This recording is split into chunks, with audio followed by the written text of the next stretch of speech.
தமிழ் சினிமாவில் நடிப்பு அசுரன் என்று அழைக்கப்படும் தனுஷின் ராயன் திரைப்படம் இன்று உலகெங்கிலும் பிரம்மாண்டமாக வெளியாகி உள்ளது. இந்த படத்தை தனுஷே இயக்கி நடித்திருக்கிறார். இது அவருக்கு 50வது படமாகும். இப்படத்தை சன் பிக்சர் நிறுவனம் தயாரிக்க ஏஆர் ரகுமான் இசையமைத்திருக்கிறார். இந்த படத்தின் பாடல்கள் ஏற்கனவே வெளியாகி பட்டி தொட்டி எங்கும் பட்டியை கிளப்பி கொண்டிருக்கிறது.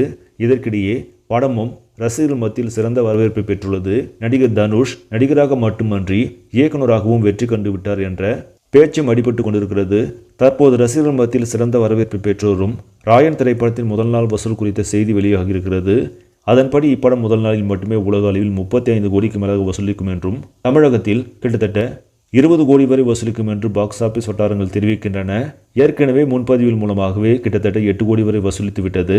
அது மட்டுமல்லாமல் படத்திற்கு பாசிட்டிவ் விமர்சனங்கள் குவிந்து வருவதால் நிச்சயம் இப்படம் பாக்ஸ் ஆபீஸில் பல்வேறு வசூல் சாதனை படைக்கும் என்று எதிர்பார்க்கப்படுகிறது. சரி நம்பளே இந்த செய்தி உங்களுக்கு பிடிச்சிருந்தா லைக் பண்ணுங்கள், ஷேர் பண்ணுங்கள். மறக்காமல் சினி ஸ்டுடியோ தமிழ் சேனலை சப்ஸ்கிரைப் பண்ணுங்கள். அடுத்த வீடியோவில் சந்திக்கலாம். நன்றி.